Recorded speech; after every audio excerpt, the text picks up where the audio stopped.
My name is Janet Damian. I'm a City Beautiful Commissioner, and this year for 2023 we decided that we would recognize native plant, rain gardens and pollinator gardens in the front yard.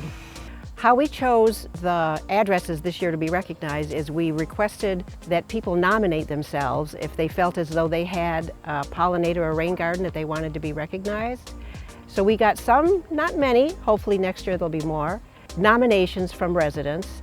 And then myself and another commissioner went out and just kind of hunted through the neighborhoods to see what we could find. And we like to joke that it's like finding morel mushrooms in the spring. Once you see one rain garden and pollinator garden, all of a sudden you're seeing them everywhere. So there's a lot more than the number that we officially recognize, and hopefully next year we'll do the same thing.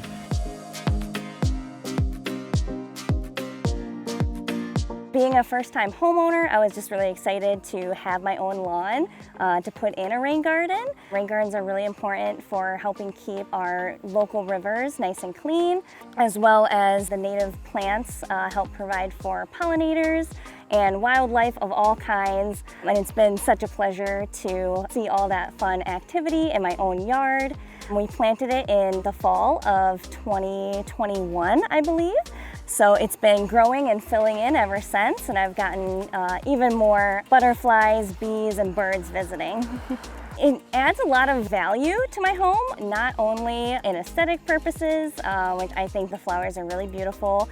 It's also helping the neighborhood, kind of doing my little part that I can at my own home to help reduce river pollution runoff. So we're diverting the water that comes off of my roof and putting it into a garden rather than have it kind of pick up pollutants down the driveway and into the storm drain too.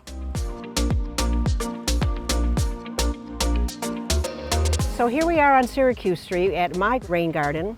I took the Master Rain Gardener course in 2020, and the reason I took it was the previous year the city of Dearborn was giving grant money out for people that wanted to put in rain gardens. So I signed up, I got the grant money, I believe it was $700. I hired somebody to come and plant the plants, etc.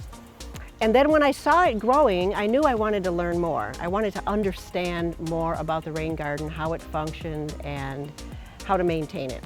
And what I have here, it's about a 15-foot circle, and it's about 18 inches deep in the center.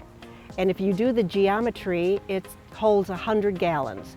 So the water comes off my roof, the gutter goes right into the center of the rain garden, and because we live in this neighborhood on the former Lake Erie shoreline from 10,000 years ago, we live on sand. We're basically living on a beach here. So my rain garden does not hold any water. It almost immediately soaks down into the sand. And a couple of years ago when we had the big rain, it actually overflowed into the other part of my yard, which you can see has just pollinators. But it didn't end up in the street. So all my water from my roof ended up in my rain garden and percolated into the ground. Well, if you're a gardener, you know everything looks beautiful in May and June. It's September, and if you look at a native garden, a lot of them are done blooming. But yeah, this time of year to photograph a rain garden, it's not gonna look like, wow, is that beautiful? But you're gonna look at it and say, wow, is that nice for the birds and the butterflies and the moths?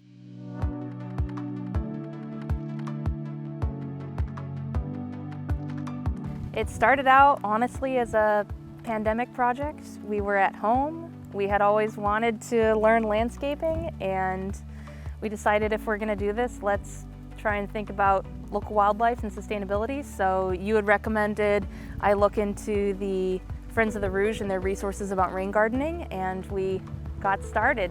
When we planted this in spring of 2021, we had finished digging this out only a week before that huge Dearborn flooding and rainstorm.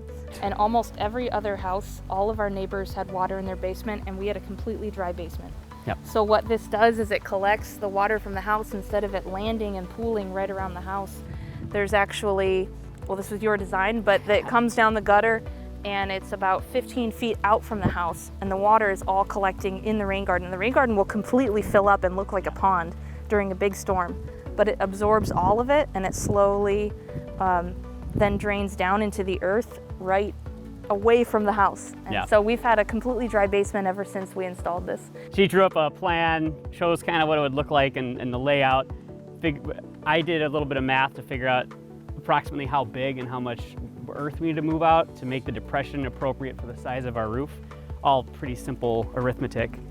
So we prioritized plants that can handle both sitting in water when it rains and then having long periods of no watering. So really try and find plants that are native, that are used to thriving in this space, that are going to be good for local birds and bees, and that is going to be very low maintenance. The roots go really deep. The majority of these plants have produced at a minimum, flowers with pollen for, bees and butterflies, things like that. But also we've planted things that produce berries and other things that are edible for the birds and other wildlife.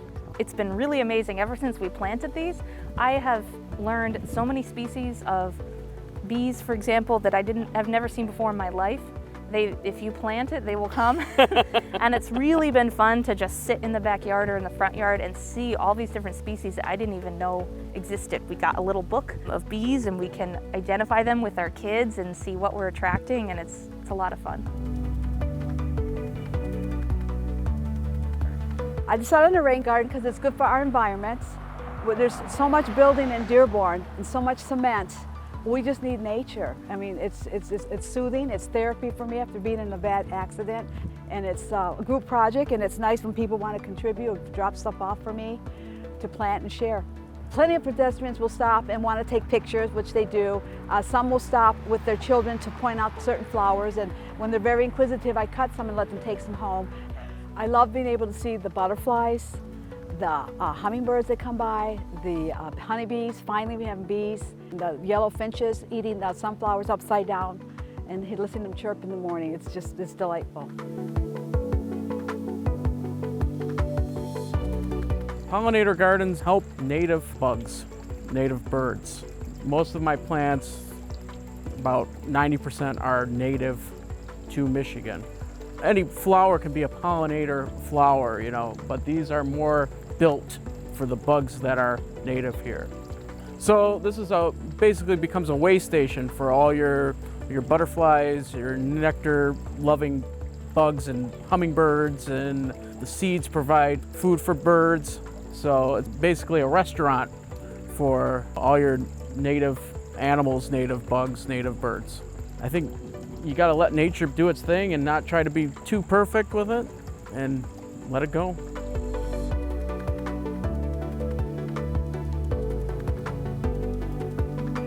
Friends of the Rouge, we have a ton of resources on our website, therouge.org. And you can find multiple different DIY guides of how to build your own rain garden. We do also have several different kinds of rain garden classes that you can learn more about rain gardens and kind of go through the whole process of designing and installing your garden through those classes as well. And we also have the Master Rain Gardener class to educate residents on what rain gardens are and take them through all the steps that they need to know. I definitely encourage everyone to build a rain garden if you can. Some other great ways to manage stormwater are with a simple rain barrel attached to your downspout to capture water. That is a great partner with something like a rain garden, because then you have some nice water on hand to water those plants throughout the year, especially during the really hot summers. Even if you don't have the ability to create a larger rain garden, a garden of any size can really manage a lot of water, and anything we hold back is a positive. And I also encourage looking into some more Michigan native plants. It does help our local pollinators, the ones that have been here for centuries, and we want to encourage their populations, especially as habitat in the area has declined as well.